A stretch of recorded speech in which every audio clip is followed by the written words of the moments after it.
the wall, the barrier. Right, but those are... this on the web. They say on the average, TSA has 3.2% sick outs on a daily basis.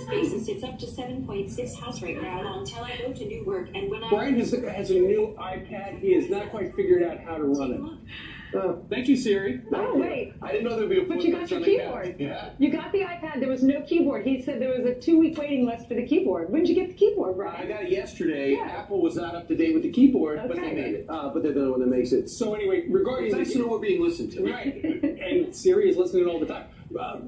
To your earlier point about the Gang of 20, though, those are, you're talking about people in the U.S. Senate. Do you really think that Chuck Schumer is going to say, okay, forget about Nancy Pelosi, let's come up with a bill that has some wall money? Not in a million years. We interviewed earlier on the show this cute guy. He's from West Virginia. His name's Caleb Hanna, 19 years old, ran his campaign from his college dorm room, beat the Democratic incumbent, and he has a solution for what Washington should do.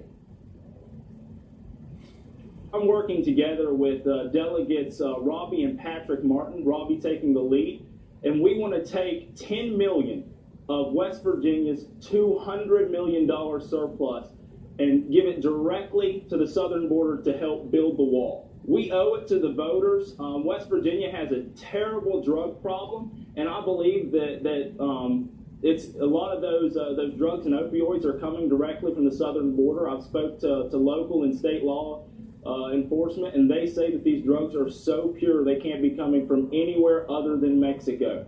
Here, look at that.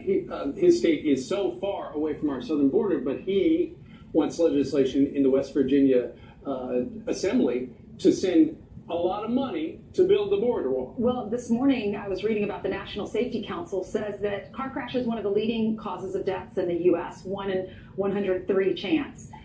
Opioid overdose, more likely to kill you than a car crash now. Can you believe that? 1 in 96 chance. So is it a crisis? You be the judge. All right.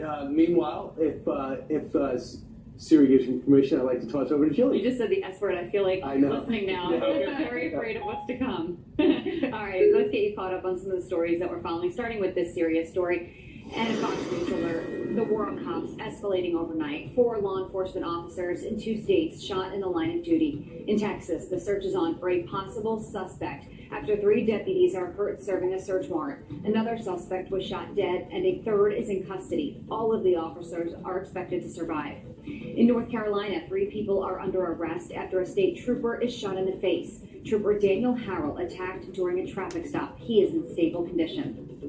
Broadway legend Carol Channing, famous for starring in Hello, Dolly, has died. And I believe that Should I like to toss over to Jilly? You just said the S word. I feel like I know. listening now. Yeah. I'm very afraid of what's to come.